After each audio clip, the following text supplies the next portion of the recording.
हाथ में बीड़ी मुंह में पान लड़के लेंगे पाकिस्तान। চেনা যাচ্ছে এই স্লোগান? নিশ্চয়ই বুঝতে অসুবিধা হচ্ছে না, পরাধীন ভারতবর্ষে এটা মুসলিম লীগের একটা রাজনৈতিক স্লোগান ছিল। ভারত থেকে পাকিস্তানকে আলাদা করে নেওয়ার একটা রাজনৈতিক স্লোগান। কিন্তু এই স্লোগানটা কোত্থেকে পড়ল? আলাদা দেশের কনসেপ্টটা কি আকাশ থেকে টপকে পড়েছিল? বলা হয় যে যদি দেখো কোনো গাছে ফল ধরেছে তাহলে জানবে সেই ফলেরই বীজ কোনো এক সময় মাটিতে বপন করা হয়েছিল। বীজ থেকে চারা, চারা থেকে গাছ, আর গাছের ফল। মুসলিম লীগের এই দাবি লড়কে লেঙ্গে পাকিস্তান, এটা যদি সেই ফল হয় তাহলে তার বীজটা ছিল দ্বিজাতি তত্ত্বের মধ্যে। কি সেই দ্বিজাতি তত্ত্ব? Hindus and Muslims are not two community but two nation, and two different nations should have two different country. Hindu আর মুসলিম দুটো ধর্ম নয়, কেবল দুটো জাত, আর দুটো জাতের জন্য দুটো আলাদা দেশ চাই।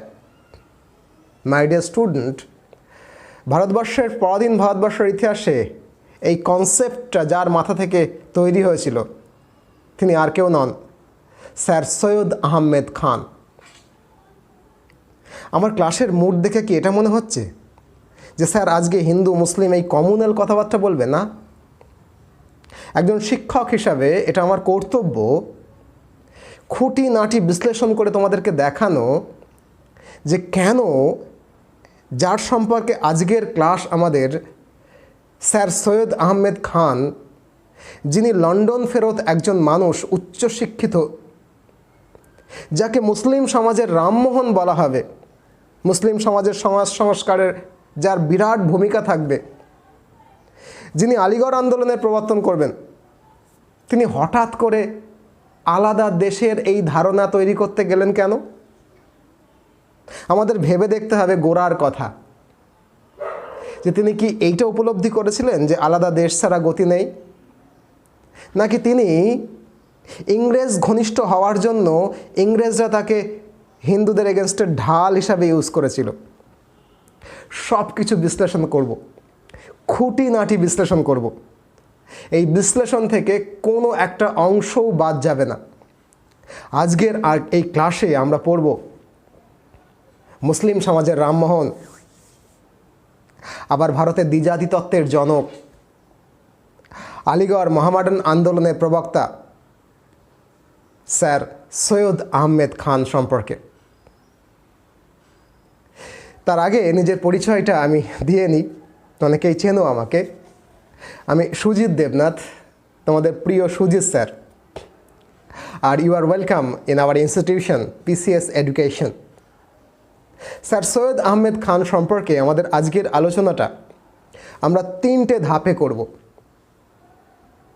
প্রথম ধাপ, early life of Syed Ahmed Khan, তার জীবনের প্রথম অধ্যায়, তার শিক্ষা দীক্ষা, বেড়ে ওঠা।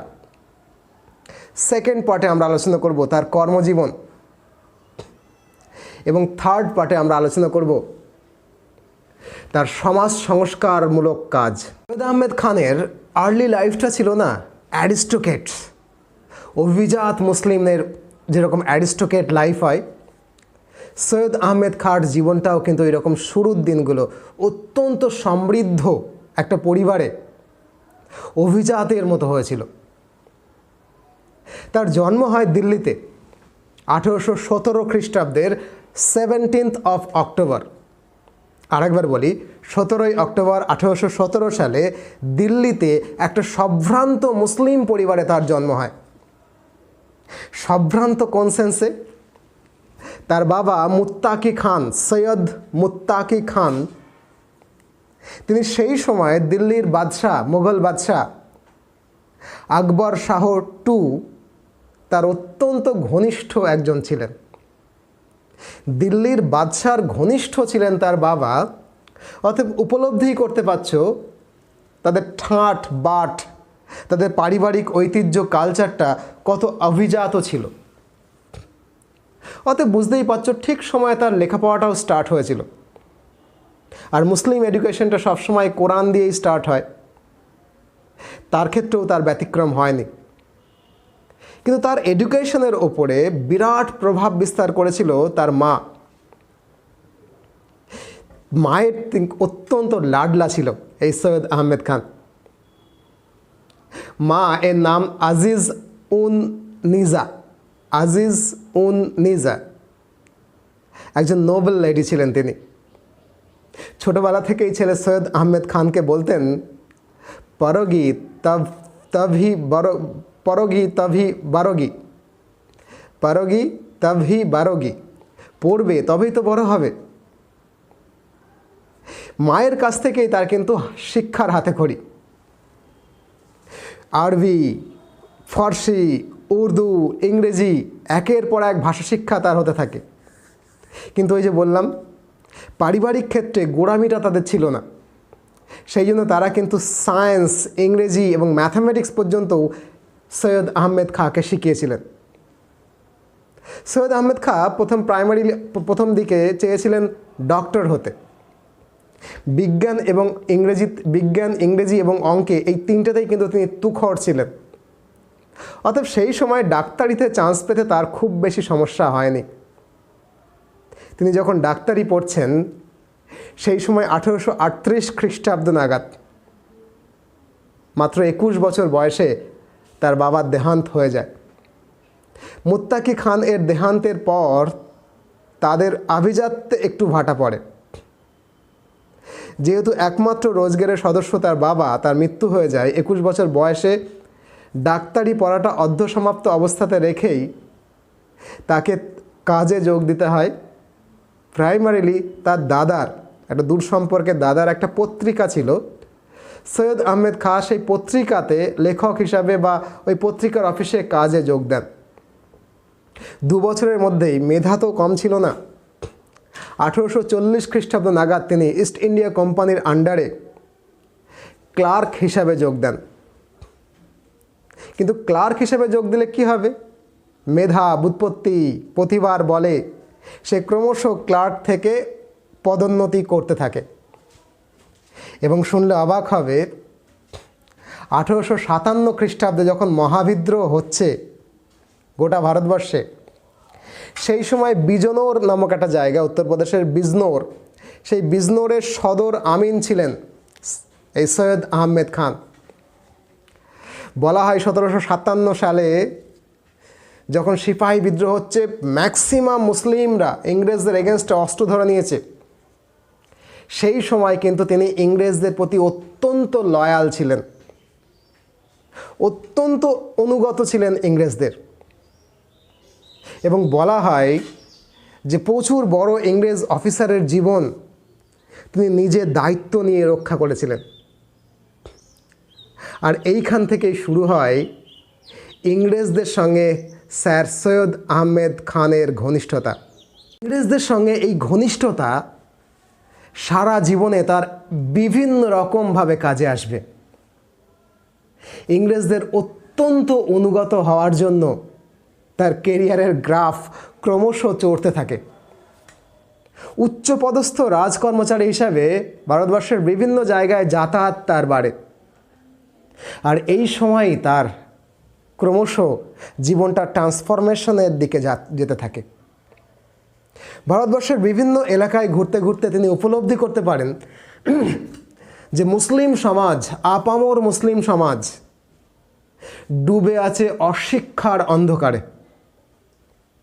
তিনি উপলব্ধি করেন যে এই মুসলিম সমাজকে যদি বিজ্ঞানের আলো, ম্যাথামেটিক্সের আলো, পাশ্চাত্য শিক্ষার আলো এক্ষুনি না দেওয়া যায়, তাহলে এই জাতির আসলেই কোনো ভবিষ্যৎ নেই। তিনি ক্রমশ উপলব্ধি করেন একটাই কথা, যে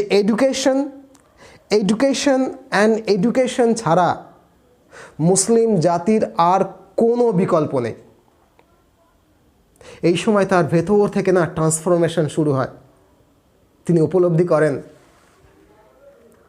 যে তার মা তো কোরআন শিক্ষা তাকে একদম ছোটবেলা থেকেই করিয়েছিলেন। তিনি ফার্স্ট যে উপলব্ধি করেন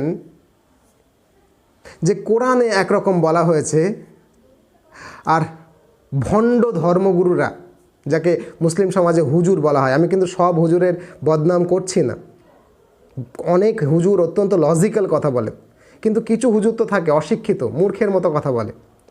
তিনি ফার্স্ট যে উপলব্ধিটা করতে শুরু করেন যে আল্লাহ বলেছেন এক আর মোল্লা বলছে আর এক। আরেকবার, আল্লাহ বলেছেন এক আর মোল্লা বলেছেন আর এক। মানে কি? মানে কোরআনে একরকম লেখা আছে, আর এই নিরক্ষর অশিক্ষার অন্ধকারে ডুবে থাকা মুসলিম সমাজের মাথার ওপরে কিছু মোল্লা মুসলিম কুসংস্কার আর অশিক্ষা চাপিয়ে যাচ্ছে, যাতে করে তাদেরকে শোষণ করা যায়, একদম তালিবানি কায়দায়। তালিবান শব্দটা বললাম, অনেকে হয়তো রেগে যেতে পারো, কিন্তু আফগানিস্তানে এই একবিংশ শতাব্দীতেও একটা সময় হয়েছিল যে মেয়েদেরকে মুখ ঢেকে, মেয়েদেরকে ঘরের মধ্যে রেখে দাও, স্কুলিং বলে আসলে কোনো ব্যাপারই রাখা যাবে না। স্কুলিং আবার কি? শিক্ষা টিক্ষা করা দরকার নেই, যত বেশি জানে, তাই না, তত কম মানে। এইটা পলিসি, একদল মানুষ আর একদলকে দমিয়ে রাখার জন্য। সো এইটা কিন্তু তার ফার্স্ট রিয়ালাইজেশনস, যে আল্লাহ বলেছেন এক আর মোল্লা বলছেন আর এক। আমি কিন্তু সব মোল্লা সম্পর্কে খারাপ বলছি না, তার উপলব্ধি যে ভণ্ড মোল্লার দল ভুল বোঝাচ্ছে, কোরআনের অপব্যাখ্যা করছে। তার ফার্স্ট উপলব্ধি, কোরআনের সঠিক ব্যাখ্যা মুসলিমদের কাছে পৌঁছতে হবে। তার কারণ তিনি এটা উপলব্ধি করেছিলেন যে শুধু বিজ্ঞান এবং অঙ্কের কথা বললে মুসলিম সমাজ এগোবে না, তাদেরকে কোরআন তো বলতেই হবে। তিনি কিন্তু অত্যন্ত আধুনিক মনস্ক একজন মানুষ ছিলেন, পরবর্তীকালে লন্ডনেও গেছিলেন, বলবো আমি। এই সময় তার উপলব্ধি আরও কি হয়, যে মহাবিদ্রোহের পর এই মুসলিমরা তরবারি হাতে নিয়ে ইংরেজদের কাটতে এমনভাবে উঠে পড়ে লেগেছিল যে ইংরেজ কিন্তু মুসলিমদেরকে বিশ্বাস করে না। অর্থাৎ মুসলিমদের সঙ্গে ইংরেজদের একদম জাতি বৈরিতা তৈরি হয়ে গেছে। আর সেই সময় হিন্দু চাটুকার ব্রাহ্মণ যারা, কাউকে খারাপভাবে বলছি না, তারা কিন্তু yes sir, no sir, very good sir, good morning sir, good afternoon sir, এই বলে বলে পাশ্চাত্য শিক্ষায় শিক্ষিত হয়ে বড় বড় বড় বড় ভারতীয় পদে, প্রশাসনিক পদে বসে পড়ছিল। সেই সময় তার উপলব্ধি হয় যে মুসলিম সমাজকে বিজ্ঞান শিক্ষায়, পাশ্চাত্য শিক্ষায় শিক্ষিত করে যদি আইএসের মতো একটা কিছু পজিশনে না নিয়ে না যায়, তাহলে কিন্তু মুসলিমের ভবিষ্যৎ নেই। পরবর্তীকালে তিনি মুসলিম ছেলেমেয়েকে আইএস বা সিভিল সার্ভিসে জয়েন করবার জন্য উৎসাহ দেবেন, আমি বলবো সে কথা। তিনি উপলব্ধি করেন যে একটা জাতির দুটো হাত হয়, একটা পুরুষ, একটা মুসলিম। এই মুসলিম সমাজ মুসলিমটাকে একেবারে আড়াল করে মুসলিম সমাজ মেয়েদেরকে একেবারেই আড়াল করে রেখেছে। সেজন্য নারীদেরকেও শিক্ষা দিতে হবে, স্বাধীনতা দিতে হবে, নইলে মুসলিম সমাজের কোনো ভবিষ্যৎ নেই। এই জন্য এই সময় তিনি দুটো পদক্ষেপ ফেলেন, ভালো করে বোঝো, উপলব্ধির জায়গা থেকে। এক, অত্যন্ত অত্যন্ত এবং অত্যন্ত ইংরেজ ঘনিষ্ঠ হতে থাকেন তিনি, একদম লয়াল হতে থাকেন, এবং রোজ দিন ইংরেজদের এটা বোঝাতে থাকেন যে মুসলিমসরা তার কিন্তু শত্রু নয়। ক্লিয়ার হলো কি হলো না? Muslims are not their enemy. এই সময় because of the effort of Syed Ahmed Khan, ব্রিটিশরা কিন্তু এটা উপলব্ধি করে যে না, মুসলিমরা অতটাও শত্রু নয়, মুসলিমদেরকে সাপোর্ট দিতে থাকে। আর সেই সময় থেকে কিন্তু তোমরা জানো, মহাবিদ্রোহের পর থেকে ইংরেজদের রুলিং পলিসিটা চেঞ্জ হতে শুরু করে। তারা প্রথমে ব্লাড অ্যান্ড আয়রন, হয় কথা শোনো নাহলে কেটে ফেলবো, এই তত্ত্বে ভারত শাসন করছিল। মহাবিদ্রোহের পর তারা কিন্তু রুলিং সিস্টেমটাই পাল্টে ফেলে, ডিভাইড অ্যান্ড রুল, ভাগ করো এবং রুল করো। সেই জন্য তারা কিন্তু এই সৈয়দ আহমেদ খান থ্রুতে মুসলিমদেরকে কাছে আনছিল এবং হিন্দু মুসলিমদের মধ্যে বিভেদ তৈরি করবার জন্য একদম ঝাঁপিয়ে পড়েছিল ইংরেজ। তার মানে দুদিকে ভালো করে দেখো, সৈয়দ আহমেদ খান প্রয়োজনটা কি? যদি ব্রিটিশ তাকে সাহায্য না করে, তাহলে সে ইংলিশ এডুকেশন মুসলিমদের মধ্যে দিতে পারবে না। তার কারণ ফান্ডিংটা লাগবে। আর ইংরেজ দেখলো সৈয়দ আহমেদের থ্রুতে যদি আমি মুসলিম সমাজের কাছে চলে যাই, মুসলিম সমাজের বড় অংশকে যদি হিন্দু থেকে সেপারেট করে ফেলতে পারি, তাহলে আখেরে এরা কখনো ঐক্যবদ্ধ হতে পারবে না, স্বাধীনতাও পাবে না। So divide them and rule. অর্থাৎ দুদিক থেকে দুটো উদ্দেশ্য কাজ করেছিল। সৈয়দ আহমেদ খাঁর দিক থেকে যদি ভাবো, তাহলে তার স্কুল বানানোর জন্য, মুসলিম সমাজের মধ্যে পাশ্চাত্য শিক্ষা আনার জন্য ইংরেজদের ফান্ডিংটা, ইংরেজদের সমর্থনটা তার দরকার ছিল। আর একটা যেটা আমার বলতে হবে, যে যখন তিনি মুসলিমের গোলামির বিরুদ্ধে জিহাদ ঘোষণা করে দিলেন, তখন কিন্তু মুসলিম মোল্লার দল তাকে একদম কাফের বলতে ছাড়েনি, তাকে খুন করার পর্যন্ত চেষ্টা হয়েছে। যে কোরআন মানে না, কোরআনের অপব্যাখ্যা ওরাই করছে, আবার সৈয়দ আহমেদ খানকে অ্যাটাক করছে। তাহলে সৈয়দ আহমেদ খাঁকে তারা কাফের বলতে শুরু করলো। অতএব এই মোল্লা মুসলিমদের হাত থেকে নিজের জীবন রক্ষা করবার জন্যও কিন্তু ইংরেজ ঘনিষ্ঠতা তাকে অত্যন্ত সদর্থকভাবে হেল্প করেছিল। এই ইংরেজদের সমর্থন নিয়ে নতুন আলোকে আলোকিত সৈয়দ আহমেদ খাঁ শুরু করে তার জীবনের পরবর্তী অধ্যায়, সমাজ সংস্কার। সংস্কারক হিসেবে কাজ করতে গিয়ে তার প্রথম কাজ যেটা হলো কি, ইনি একটা মাদ্রাসা প্রতিষ্ঠা করেন। তার কারণ সেই সময় হিন্দুদের এডুকেশন চলতো টোলের মাধ্যমে, ইংরেজ শিক্ষা সবে ঢুকছে, হিন্দুরা অনেকটা অ্যাডপ্ট করে নিয়েছে। মুসলিমদের ক্ষেত্রে কিন্তু সেই অ্যাডপ্টেশনটা তখনও হয়নি। 1859 খ্রিস্টাব্দে মুরাবাদে তিনি তার প্রথম মাদ্রাসাটা তৈরি করেন। 1859 মুরাবাদে তিনি প্রথম মাদ্রাসা তৈরি করেন, এবং সেই মাদ্রাসায় কোরআন শিক্ষার সঙ্গে সঙ্গে পাশ্চাত্য গণিত, পাশ্চাত্য বিজ্ঞান এবং পাশ্চাত্য যুক্তিশাস্ত্র, যেটাকে ফিলোসফি বলে, সেইটা কিন্তু অবশ্য পাঠ্য করলেন। ব্যাস, আবার শুরু হয়ে গেল অ্যাটাক। কাফের, কোরআন ছাড়া আবার বিজ্ঞান পড়াচ্ছে, যেরকম হয় আর কি, মানে কাঠমোল্লাগুলো যেরকম বলে সবসময়, সব ধর্মে এরকম থাকে। এবং ওই যে বললাম ইংরেজ ঘনিষ্ঠতা, ইংরেজদের লয়ালিটি তার এতটাই ছিল, তার থ্রুতে কিন্তু সাধারণ মুসলিমের কাছে পৌঁছাতে চেয়েছিলেন ইংরেজ। সেই জন্য কে শোনে কার কথা? প্রশাসন তাকে প্রতিরক্ষা দিচ্ছে, প্রশাসন তাকে ফান্ডিং করছে। পরের 4 বছরের মধ্যেই 1863 খ্রিস্টাব্দে 1863-তে তিনি গাজীপুরে একটা ইংলিশ মিডিয়াম, ফুল ফেজড ইংলিশ মিডিয়াম স্কুল বানিয়ে ফেললেন। উদ্দেশ্য কিন্তু পরিষ্কার, তিনি নিজের জীবনের লক্ষ্য ঠিক করে নিয়েছেন, মুসলিম সমাজকে এই অশিক্ষা কুশিক্ষার অন্ধকার থেকে তুলে নিয়ে আসতে হবে। আর তার জন্য 3টেই মাত্র solution: education, education and education. অতএব 1863 সালে তার গাজীপুরে ইংলিশ মিডিয়াম স্কুল বানালেন।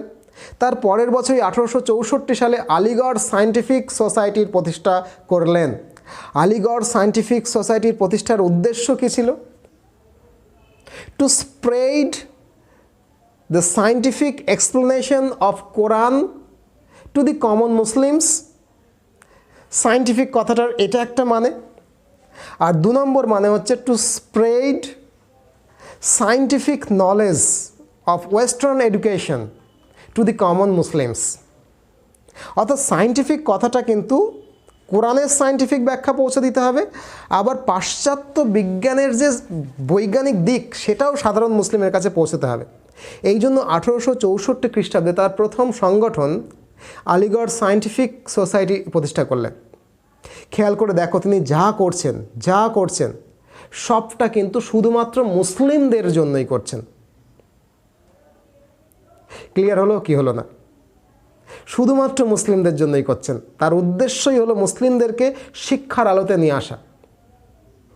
এবং এজন্য তিনি 1871 খ্রিস্টাব্দে 1871-এ বানালেন আর একটা সংগঠন, লিখে নাও তার নাম, 1871-এ, যার নাম committee for advancement of learning among the Mohammedans in India.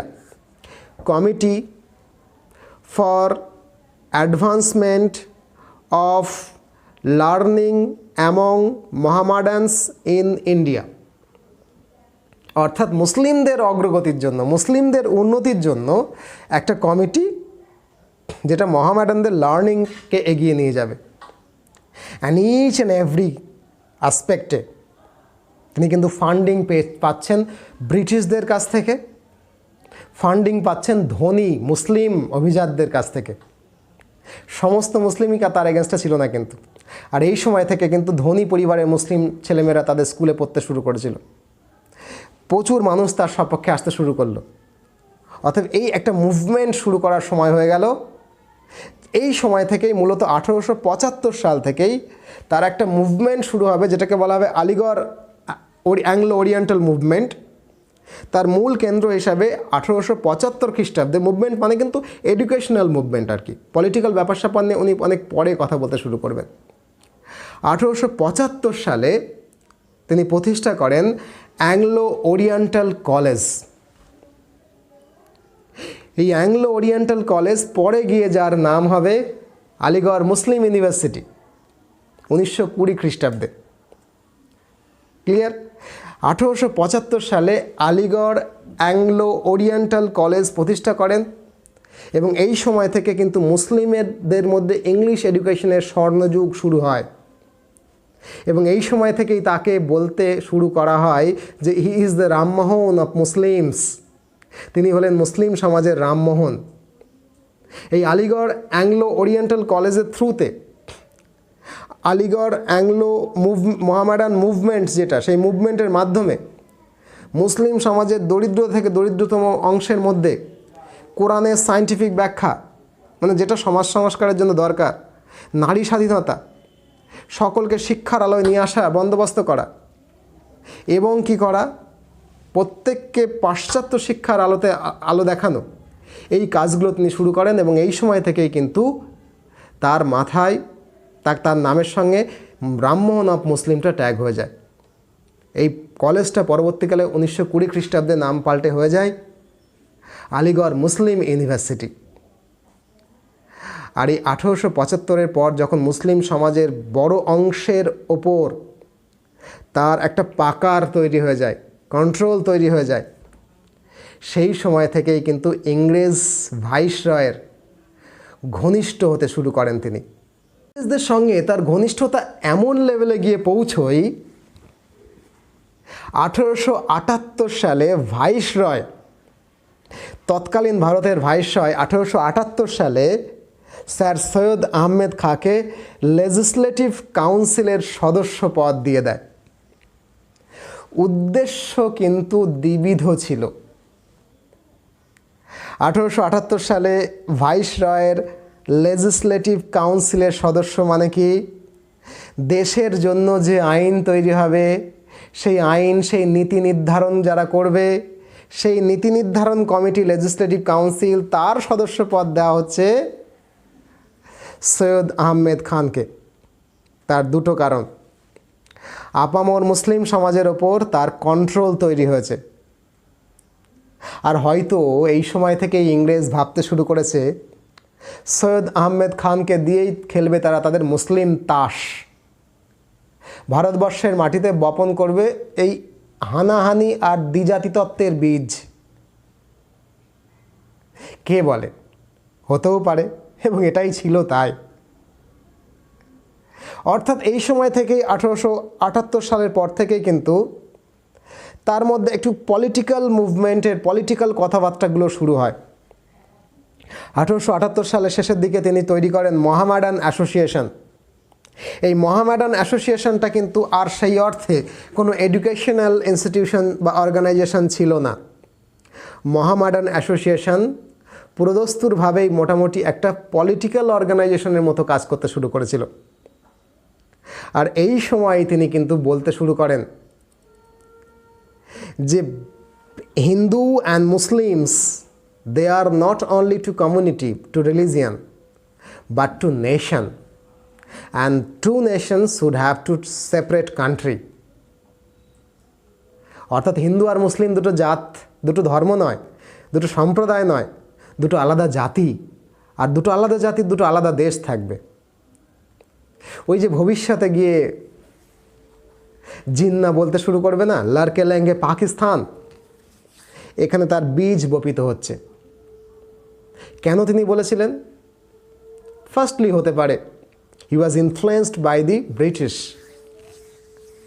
Secondly হতে পারে তিনি সত্যি সত্যিই উপলব্ধি করেছিলেন শিক্ষায়, দীক্ষায়, বিজ্ঞান চেতনায় ভারতবর্ষের বৃহত্তম হিন্দু সমাজ যেভাবে এগিয়ে গেছে আর মুসলিমরা যেভাবে পিছিয়ে পড়েছে, তাতে আলাদা দেশ না হলে এই মুসলিমদেরকে স্বাধীন ভারতবর্ষে হয়তো হিন্দুদের গোলামি করে কাটাতে হবে, এই উপলব্ধিও তার হয়েছিল হয়তো। ঠিক কী উপলব্ধির বশে তিনি কথা বলেছেন আমি জানি না, কিন্তু মুসলিম সমাজের রামমোহনও যেমন তাকে বলা হয়, তেমনি ভারতবর্ষে তিনি নিন্দিত দ্বিজাতি তত্ত্বের জনক হিসাবেও। ঐতিহাসিক রবিনসন বলে একজন ভদ্রলোক, তার উক্তি আমি পরে বলবো, কিন্তু এটাও কিন্তু স্বীকৃত যে দ্বিজাতি তত্ত্বের জনক হিসেবেও তিনি নিন্দিত। এই সময় থেকে তার পলিটিক্যাল অ্যাক্টিভিটিসগুলো শুরু হয়। তিনি উপলব্ধি করতে করেন যে পলিটিক্যালি এবং শাসনতান্ত্রিক কাঠামোর মধ্যে অনেক বেশি মুসলিমের আসা উচিত। 1883 খ্রিস্টাব্দে 1883-তে তিনি মহামেডান সিভিল সার্ভিস ফান্ড অ্যাসোসিয়েশন তৈরি করেন। মহামেডান সিভিল সার্ভিস ফান্ড অ্যাসোসিয়েশন, এটা একটা ফান্ড ছিল, সেই ফান্ডিং অবশ্যই ইংরেজ ফান্ড করেনি। বড় ফ্যামিলিতে যারা বিলং করতো, মুসলিম ফ্যামিলি, তাদের কাছ থেকে টাকা জোগাড় করে এই ফান্ডটা তৈরি করা হয়েছিল। এই ফান্ড সেই মুসলিম ছেলেদেরকে প্রমোট করত যাদের মধ্যে আইসিএস বা ইন্ডিয়ান সিভিল সার্ভিসে যোগ দেওয়ার ক্ষমতা রয়েছে। অনেক বেশি বেশি করে ভারতবর্ষের শাসনতান্ত্রিক কাঠামোয় মুসলিমকে নিয়ে আসার জন্য এটা ছিল তার একটা প্রয়াস। ঠিকই ছিল, ভুল তো কিছু ছিল না, কেন ভুল থাকবে? তিনি মুসলিমদের জন্য ভেবেছিলেন এবং বেশ করেছিলেন, ঠিকই করেছিলেন। এই সময় আরেকটা কাজ তিনি করেন, তিনি তৈরি করেন 1886 সালে অল ইন্ডিয়া মহামেডান এডুকেশনাল কনফারেন্স, এটা আয়োজন করেন। 1886 সালে অল ইন্ডিয়া মহামেডান কনফারেন্সের আয়োজন করেন তিনি, এবং এই সময় থেকে কিন্তু তিনি এডুকেশন বিস্তারের সঙ্গে সঙ্গে এই দ্বিজাতি তত্ত্ব, মুসলিম পলিটিক্স তিনি আহ্বান করেন। মুসলিমদের শিক্ষিত অংশের অনেক বেশি বেশি করে সক্রিয় রাজনীতিতে আসতে হবে। মাথায় রাখতে হবে 1886 সালটা কিন্তু ঠিক 1885 সালের পরেই। 1885 সালে ভারতবর্ষে কংগ্রেসের স্থাপনা হয়েছিল। 1886 সালে অল ইন্ডিয়া মহামেডান এডুকেশনাল কনফারেন্সে তিনি কিন্তু আহ্বান করেন যে মুসলিমস এডুকেটেড মানুষজনকে সক্রিয় পলিটিক্সে আসতে হবে, নইলে কিন্তু কোনো উপায় নেই। এরপর তিনি ক্রমশ অসুস্থ হতে থাকেন, বয়স হয়েছিল অনেকখানি। তার আলিগড় আন্দোলন চলতে থাকে, তার এডুকেশনাল মুভমেন্ট ছড়াতে থাকে, কিন্তু তার বেশ কিছুদিন পর, অনেক দিন পর 1898 সালের 27শে মার্চ মুসলিম সমাজের এই রামমোহন এবং আলিগড় আন্দোলনের এই প্রাণপুরুষ দেহত্যাগ করেন। একটা মানুষ, তার তো এভাবে মৃত্যু হয় না। তার কারণ সৈয়দ আহমেদ খান একটা আদর্শের নাম ছিল, সেটা ঠিক আদর্শ হতে পারে, ভুল আদর্শ হতে পারে। তার কারণ তুমি যদি হিন্দুদের দিক থেকে দেখো তাহলে এটা ভালো আদর্শ নয়, মুসলিমদের দিক থেকে দেখো এটা অত্যন্ত ভালো আদর্শ। তাহলে আদর্শ সেটা আপেক্ষিক হতে পারে। সেই জন্য আসলেই তার কি মৃত্যু হয়েছিল? না, তার মৃত্যু হয়নি। 1898 সালে তিনি দেহ রেখেছিলেন, তার আদর্শের মৃত্যু হয়নি। ফ্রান্সিস রবিনসন মনে করেন যে এই আলিগড় আন্দোলন এর প্রভাবেই 1906 খ্রিস্টাব্দে মুসলিম লীগের প্রতিষ্ঠা হয়, এবং ভারতবর্ষের অধিকাংশ মানুষ, অধিকাংশ ঐতিহাসিক এই বিশ্বাস করেন যে লড়কে লেঙ্গে পাকিস্তান, এইটার বীজও কিন্তু দ্বিজাতি তত্ত্বের মধ্যে নিহিত ছিল। ঐতিহাসিকরা এটাও বিশ্বাস করেন যে আলিগড় আন্দোলনের প্রভাবেই ভারতের জাতীয় আন্দোলন আসলে ক্ষতিগ্রস্ত হয়েছিল, স্বাধীনতাটা বিলম্বিত হয়েছিল। ভারতবর্ষের অনেক মানুষ এটাও বিশ্বাস করেন যে ভারতে ব্রিটিশ সাম্প্রদায়িকতা ছড়ানোর কাজে, পৃথক পাকিস্তান দাবির কাজে এই যে কৌশল তৈরি হয়েছিল, সেখানে সৈয়দ আহমেদ খাঁ আসলে ইংরেজ সরকারের চাল হিসাবে, ঢাল হিসাবে ব্যবহৃত হয়েছিল। কিন্তু এ কথা অস্বীকার করার কোনো উপায় নেই। সৈয়দ আহমেদ খাঁ একটা মিশাল, একটা নবজাগরণের শুরু করেছিল মুসলিম সমাজের অভ্যন্তরে। মুসলিম সমাজের অভ্যন্তর থেকে বহুলাংশে কুসংস্কার এবং গোঁড়ামিটাকে দূর করতে সমর্থন হয়েছিল। তার আন্দোলনের জন্যই বহু কৃতি মুসলিম সাহিত্যিক, চিন্তাবিদ এবং রাজনৈতিক নেতার আবির্ভাব হয়েছিল। আর এজন্যই ভালো খারাপ বিতর্ক মেনে নিয়েও সৈয়দ আহমেদ খাঁকে বলা হয় মুসলিম সমাজের রামমোহন। তো এইটা হচ্ছে আজকে আমাদের ক্লাস, একটা লম্বা ক্লাস। তোমরা আমার সাথে থাকলে এইরকম ক্লাস যদি আরও পেতে হয়, আমরা রেকর্ডেড ফর্মে সমস্ত সিভিল সার্ভিসের রেকর্ডেড ক্লাস প্রোভাইড করি। আমাদের ইনস্টিটিউশন পিসিএস এডুকেশন থেকে প্রোভাইড করা হয়। সমস্ত সাবজেক্টের রেকর্ডেড ভিডিওটা কিভাবে পেতে হবে তার জন্য এখানে একটা ফোন নাম্বার যাচ্ছে। You call this number and ask our secretaries how to access all the recorded videos from PCS Education. ভিডিওটা যদি ভালো লাগে একটা লাইক করে দিতে পারো, আর মতামত জানাতে অবশ্যই একটা কমেন্ট করো। চ্যানেলে নতুন হলে সাবস্ক্রাইব করতে ভুলো না। বন্ধুদেরকে বলো এই চ্যানেলে এরকম একটা ভালো ক্লাস আমি দেখেছি, তোমরাও দেখতে পারো। ভালো থাকো, ভীষণ ভালো থাকো।